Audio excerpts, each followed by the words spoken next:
John the Whistler.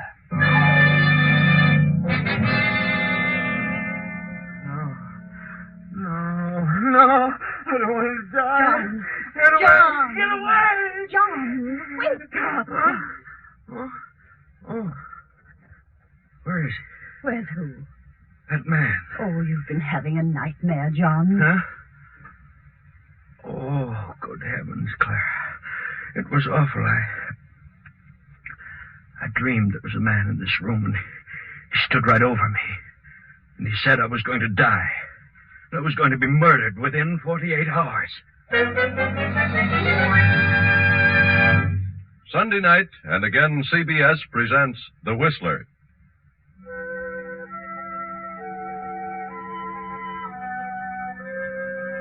I, the Whistler, know many things, for I walk by night.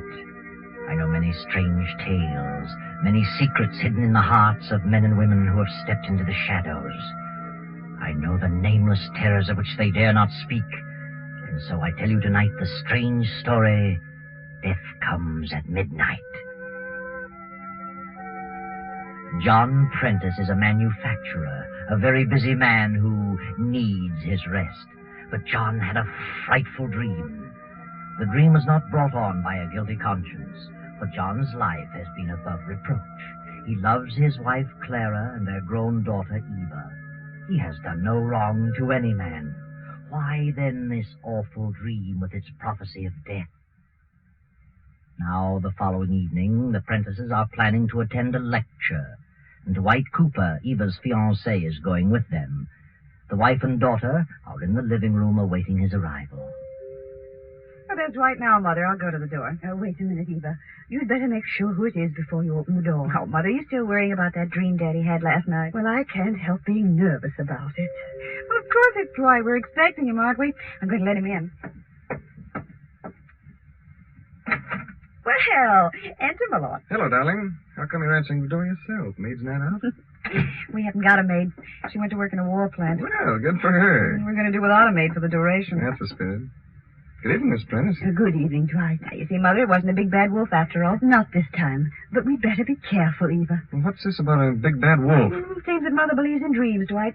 And last night Dad had one that was really a honey. Oh, I don't believe in dreams. Oh, Daddy! Yeah? Dwight's here, so hurry up. I'll be there just a minute. Talk about a woman taking her time dressing.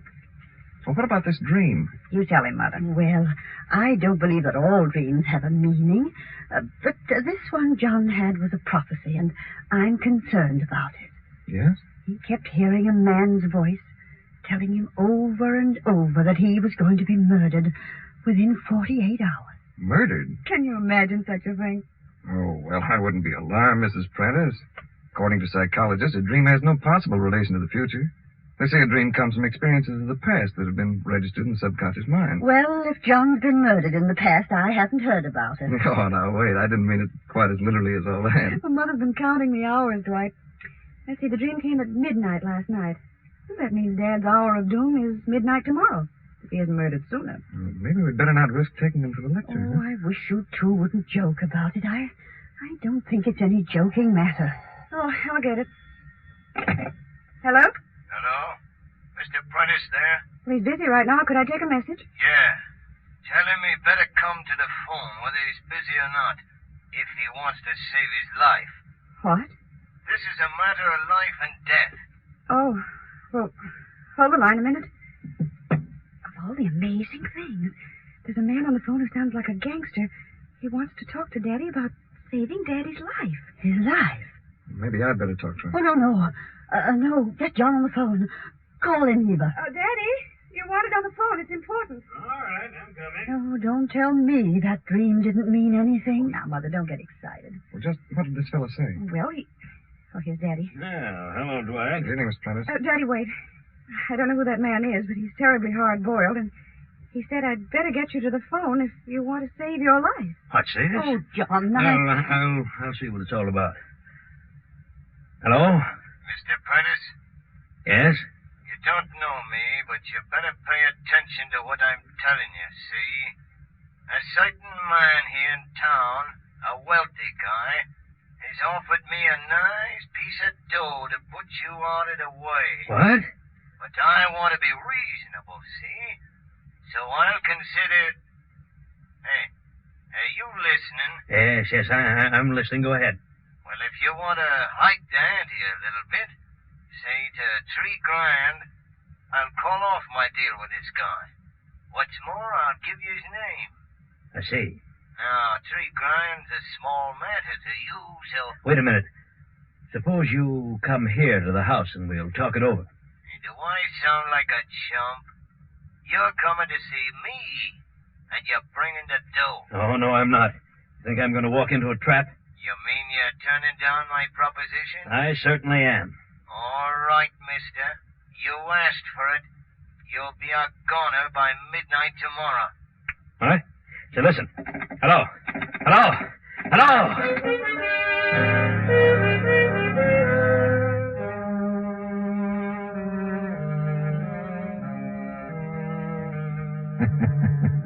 Midnight tomorrow. Now, not only in a dream, but in actual fact, John has been told that he will not live beyond that hour. John phones the police, and a few minutes later, Captain Arnold arrives at the house. Mr. Prentice, can you think of anyone who'd like to have you put out of the way for any reason at all? No. No, Captain, I really can't. Now, you've been in business a good many years. How about your business rivals? Well, of course, I've made a certain amount of enemies, of course. Yeah. I don't think any of them would go so far as to hire somebody to kill me. You never can tell. Suppose you name some of your enemies. Oh, no, I'm afraid, Captain, I couldn't do that. Well, see here, why not? Well, frankly, because I might be causing an innocent person a lot of embarrassment. Oh, well, what of it? We've got to get to the bottom of this some way. Have you had a quarrel with anyone recently? No, I haven't. Think carefully now. Well, yes, come to think of it, I did have a rather heated argument with a man the other day in my office. Oh, but I'm sure... Well, then, who was he? I'd rather not say. Was he a wealthy man? Yes. Then tell me his name. Oh, no, Captain, I'd rather not. If you'd go to his house and question him, I don't want... How can the police help you if you won't help yourself? Well, this is none of my business, Mr. Prentice, but if I were you... No, Dwight, there's no use arguing. Got my own ideas on the subject. Well, that's that, I guess. We'll have to conduct our investigation without your help, Mr. Prentice. Oh, by the way, Captain, I'd feel a lot safer if you'd send an officer out to watch the house tonight. Well, I brought a man with me. He's out in the car. I'll leave him here. Oh, that'll be fine. I'll leave the car, too, in case he needs it. Well, we'll do what we can, Mr. Prentice. Let us know the developments. Well, of course, and I want to thank you, Captain. Good night. Good night. Good night, Captain.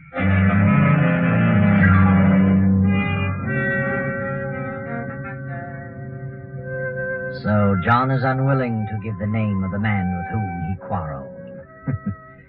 Is it really because he's concerned about the possible embarrassment of an innocent person? Tonight the house will be well guarded, and as an added protection, Dwight has agreed to stay in the Prentice home. John, feeling quite safe, has gone to bed and fallen into a sound sleep. Then, at exactly midnight... Let me go. Let me go. I don't want to die. John. No, don't throw me off the bridge. No. Wake up, John. No. Wake up, John. What? All right, John, you're in your room. Nothing's happening to you. Oh. You've been shouting your head off. Mother, what is it? Your father's had another nightmare. I thought that was it. Yes, Evelyn. It was terrible. What kind of dream was it? Like the other one? Oh, it was worse. Now I know how I'm going to die and when. Oh, you're not going to die. I'm afraid of. What did you dream, John? He took me in a car to the old river bridge on Tower Street. Who took you? I don't know. I never saw him before. He tied my hands behind me with a rope, and when we got to the bridge, he dragged me out of the car and threw me into the river. Now, Mother. Just as we came to the bridge, I saw an illuminated clock. The hands were pointing to 12. That's when I'm going to die. Oh, Daddy. What time is it now? Well, it's after 12. Oh. Then it's tomorrow at midnight, just like that man said. Daddy, don't talk like that. This dream doesn't mean anything. What about my other dream? It meant something. No, it didn't. That phone call didn't have a thing to do with your dream. It was just a coincidence. Now, things will look different to you in the morning. Eva, Yes? Would you mind sending Dwight in here? But he's asleep, Dad. I know, but please send him in. I want to talk to him. No. All right.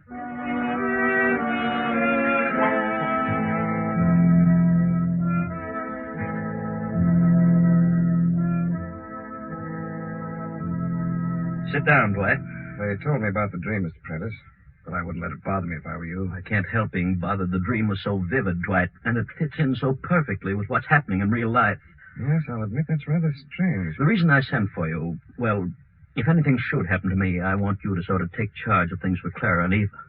How do you mean? I've made a will that takes care of my property, but there's my life insurance. It amounts to $100,000, and the money will have to be invested. I see. Who's the insurance payable to? Clara, but of course she knows nothing about investments. You advise her, will you, Dwight? I've got faith in your judgment. Yes. I'll be glad to help in any way I can.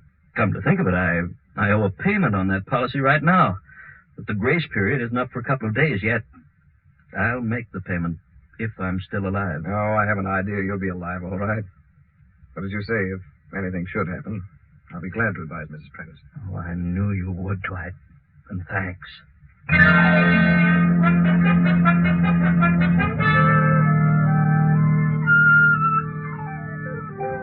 Next morning, John announces that he will stay at home all day. Clara, upset by the events of the night before, remains in her room. But John is feeling much better. He views things differently with the coming of a new day. He will not yield to this feeling of inevitable doom. He will fight the situation. Hello? Mr. Prentice? Oh, it's you again. Dwight, get on that extension in the library. Just, thought I'd call and ask if you've changed your mind. No, I have not. What's more, I defy you to even lay a hand on me. I'm being protected by the police. Well, ain't that fine? So you won't come across, huh? No, I won't. Look, Prentice, the water in that river is awful cold. What? What did you say? Hello? Dwight, did you hear that? What's the matter, Daddy? I heard every word. Sounded like he meant business. Something wrong? That man, he phoned me again. I don't know what to think. Well, what did he say? He wanted to know if I changed my mind, and when I told him I hadn't, he told me the water in the river would be awfully cold. What? How did he know about my dream? How did he know? Yeah, it's the most uncanny thing I ever heard of. What's the answer to all this? Daddy, he didn't know about your dream. It's just the other way around. Well, what do you mean? I'm afraid Mother's right. Your dreams are foretelling the future, Daddy. They're warning you of what's going to happen.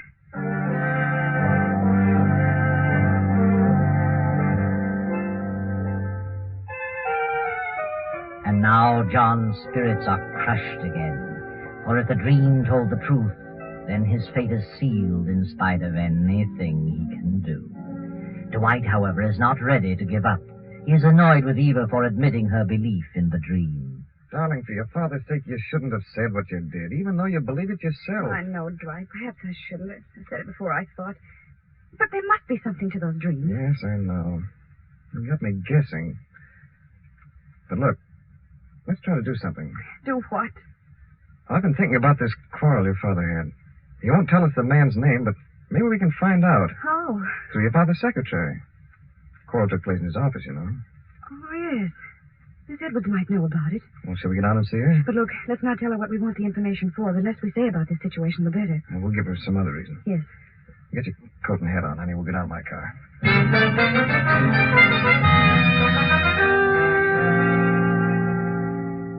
Miss Edwards, this is Mr. Cooper, my fiancé. How do you do? Miss Edwards? We'd like to ask you a few questions if you can spare us a few moments. Why, yes, of course. My father isn't feeling very well today, and that's why he didn't come down. You see, we've learned that he's rather upset about a heated argument he had recently with some wealthy man here at the office. Argument? Daddy won't talk about it. He hasn't even mentioned the man's name, but it's quite necessary that we find out all we can about it. If you'll tell us who the man was, we'll treat the matter in confidence. But, I don't know of any fuss your father had, Miss Prentice. He's quite an even-tempered man. Yes?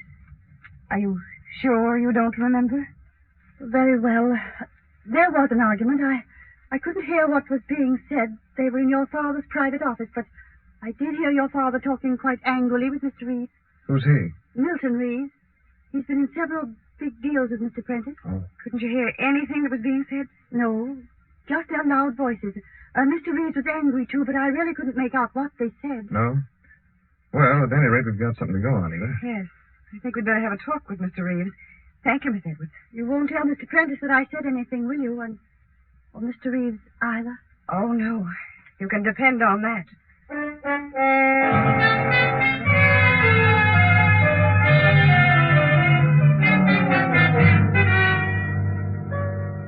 I'm Dwight Cooper, Mr. Reeves. And this is Miss Prentice. How do you do, Miss Prentice? John Prentice's daughter, aren't you? Yes, I am. Well, what is it, Mr. Cooper? I'm in a bit of a hurry. I'm going away on a trip this afternoon. I'll be very brief. We've heard that you and Mr. Prentice had some sort of a disagreement with each other a few days ago. Yes? Who told you that? Mr. Prentice is quite ill, Mr. Reeves, and we think it's a result of that quarrel. If we could find out something about it, we might be able to straighten him out. Well, John knows all about it. He won't talk about it, Mr. Reeves. He won't, eh? Well, John shouldn't let a thing like that get him down. Business is business, you know. He wanted me to renew a loan, and I refused to do it. So that was it. In his particular business, well, I don't know what the future will be with all this rationing and priorities. Had you promised to renew the loan? Well, as a matter of fact, I had. But I changed my mind, which is my privilege. John wanted me to wait a few days, said he was trying to borrow some money from the State Mutual. But I didn't think it was good business to wait, so I called the loan. Oh, I see. I imagine that made him pretty angry. Did it? You'll pardon me, Miss Prentice, for talking so frankly about your father, but really, I never heard a man get so abusive in my life. Why, he actually threatened me. Yes? He acted like a schoolboy. Said he'd get revenge. Do you think he will get revenge? Oh, no, Oh, yes. You're afraid of him, aren't you?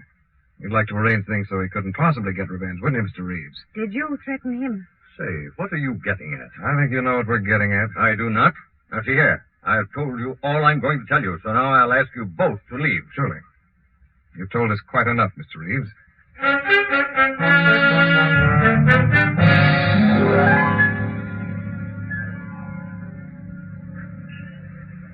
Dwight, hadn't we better go to the police station and tell Captain Arnold? No, darling, not yet.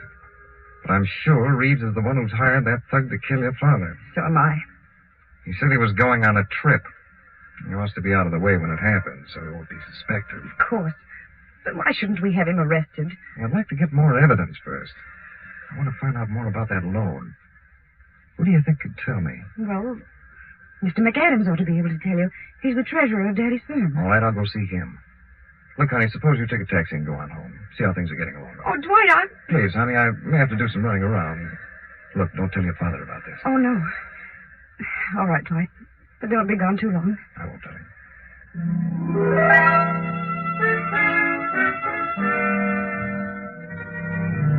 But Dwight has been gone much too long to suit Eva. It is now 11:30 at night. Eva and her mother have become increasingly nervous as the clock ticks off the seconds, bringing the time closer and closer to midnight, John's last moment on Earth. Oh, for heaven's sakes, Dwight, where have you been? We've been worried to death. Well, one thing led to another. McAdams had gone out in the country, but I finally caught up with him. Have you told the police about Mr. Reeves? No, I haven't. Where's Mr. Prentice? In the library. He's in a terrible state of mind, Dwight. He's got the door locked. He told the policeman to stand outside his window. Someone at the door. Oh, my heavens. Oh, why didn't that policeman Now, don't stop? get panicky. I'll see who it is. Open the wicket. It's a messenger boy. It might be a trick. Looks all right. Telegram for Mr. Prentice. All right, I'll take it. Sign here. There you are. Here. Oh, thanks, mister. I wonder who'd be... Mrs. Prentice, have I your permission to open this message? For certain reasons, I'd like to see who it's from. Why, yes, Dwight. Go ahead. What is it, Dwight? It's important. Very important. I've got to show it to your father right away. Mr. Prentice, open up. It's Dwight. Mr. Prentice. It's all right, Daddy. Unlock the door. Dwight's got a telegram for you. Why doesn't he answer? I'll go outside and look through the window. The officer's out there. Come on.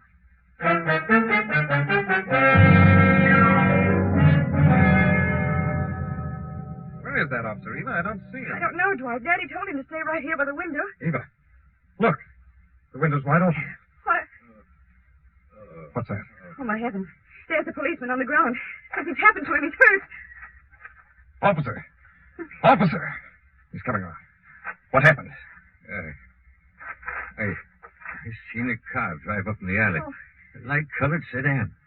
And just as I started to investigate, somebody slugs me in the back of the head. That's all I remember. They've got him. They've got Daddy. Darling, I'm going after that sedan. How do you know where it went? I'll find it. I'll drive to the Tower Street Bridge. I'm going with you. No, you stay here, Eva.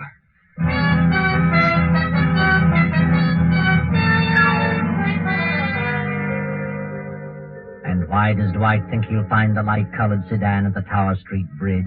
Is it because Mr. Prentice saw that bridge in his dream? Or is there another reason? A reason known only to Dwight? But Eva can't wait, and so a moment later another car speeds toward the bridge. The policeman's car. The officer is at the wheel, and Eva and Clara are by his side. Oh, officer, can't you go faster? I'm driving as fast as I can, Miss Prentice.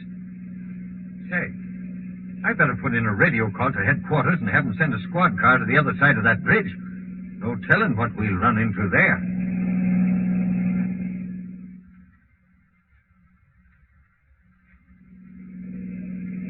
There's the bridge right ahead, officer. And there's the clock.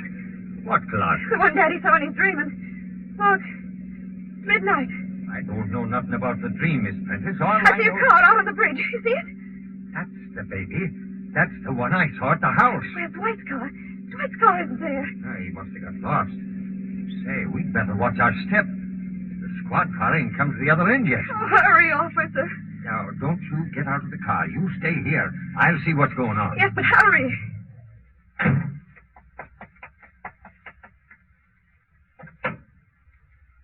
All right, Miss Prentice. You and your mother can come here. Is Daddy there? There ain't a soul here. The car's deserted. It'll be too late. He's already done it. Who's done what? Oh, can't you remember anything I told you about Daddy's dream? I'm talking about that man. He threw Daddy in the water. Oh. Is there something we can do? It couldn't have happened very long ago. If your father's been thrown in the river, Miss Prentice, he's a goner, but now nobody could swim in that current. Poor Daddy. What I can't figure out is why the guy left the car here. Oh, poor John. Hey, look. There's some rope in the back of the car. And a knife. He tied Daddy's hands. Hey, here comes the squad car now. They're coming in from the other end of the bridge. Oh, officer, who's this car registered to? Wait a minute.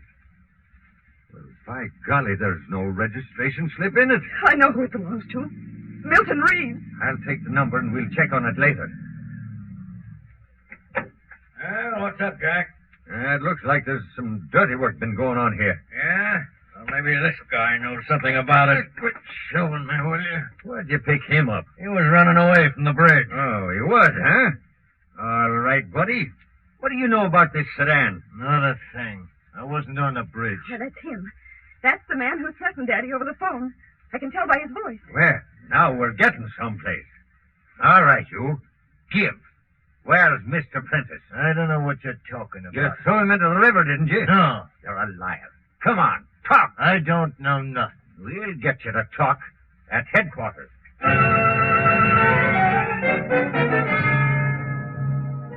A few minutes later, the river's being dragged for Prentice's body. But what has become of Dwight? He hasn't been seen since he drove away toward the bridge. The two heartbroken women return home to wait for the sad news. They step into the house, and Mrs. Prentice breaks into a sob. Oh, come, Mother. You must try to get hold of yourself. We must try to be brave. Oh, I know, dear. I know. So what has become of Dwight? Oh, I don't know what on earth could have happened to him. Eva, darling. Dwight, what are you doing there in the library? We thought you'd run out on us. Well, I haven't been here long. Oh, Dwight, it's terrible. I never dreamed such a thing was going to happen. No, just be patient, darling, and I'll tell you everything. I told you I finally saw McAdams. Yes? Well, the story about the loan was a lot worse than we thought. I found that Reeves had a grudge against your father. So he planned to ruin him and get everything he had. And he did just that, by refusing to renew and calling the loan. He did it deliberately. He worked in a backhanded manner and wrecked the business. He held the paper on everything your father owned. Father's broke. Yes. Reeves broke your father. Absolutely penniless. Reeves has the business, this house, everything. He pulled it so fast that your father hadn't a chance to get on his feet. When I found that out, I suspected the truth, but I wasn't sure till I got to that bridge. The truth? And you did go to the bridge. I did. And I got there just in time to prevent the tragedy. I pulled your father into my car by force, turned around on the bridge, and came back here. What do you say? He isn't dead. No, he's here, in the library. Oh, heaven. John. No, just a minute, please. I'll bring him in. Come in, Miss Prentice. Oh, Father, thank heaven you're safe. John, what happened? I know how you feel, Mr. Prentice, but you'd better tell him. Yes, Dwight, I will. You see, my dears, I just couldn't bear the thought of my wife and daughter suffering poverty. The only thing I had left was that insurance policy, and it would have lapsed in another day. I had to think fast. John, you don't If I'd commit suicide while the policy was in effect, you'd get $100,000. But I wanted to spare you the disgrace of the suicide, so I decided to kill myself and make it appear as though I'd been murdered. Then, as I developed the plan, I got an inspiration. Why not hang the murder on Reeves, the man who had deliberately ruined me? That would be my revenge. Well, now you know the whole story. Now you understand the nightmares. But the telephone call. Well, I hired the man to make the calls and steal Reeves's car and drive me to the bridge and then give me the motor, as though it had stalled. All so that my murder could be traced directly to Reeves, who really had a motive to kill me. What motive? Well, my secretary knew all about it. When I discovered it was Reeves who was back of my failure, I threatened to divulge something I knew about him. He flew into a rage. The secretary heard him, and that was just what I wanted. But I knew I couldn't raise the money quickly enough, and my insurance policy was up tomorrow at noon. Well, that's the story. And it's all a miserable mess. Yes, John. It's all a very, very sad situation. Oh, but wait a minute. What about that telegram the boy delivered earlier? Where does that fit in? Was that part of your plan, John? Telegram? What telegram? Let me see it, Dwight. Why, it's from the State Mutual. They've granted the loan I requested. Yes, John, they've granted the loan. Now you can straighten things out. Now you can get back on your feet again. But think, John, what a sad tale this would have been if you'd followed through with your plan and Dwight hadn't caught you on the bridge at midnight.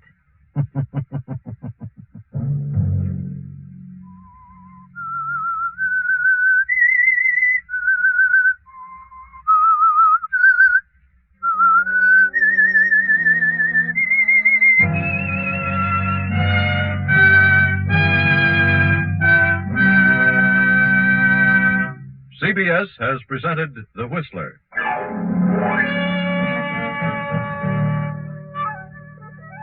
Original music for this production was composed and conducted by Wilbur Hatch. Tonight's Whistler story was written by Herbert Connor, directed by J. Donald Wilson, and came to you from Columbia Square in Hollywood. Next Sunday, 9:15. I, the Whistler, will return to tell you another unusual tale. Good night. This is the Columbia Broadcasting System.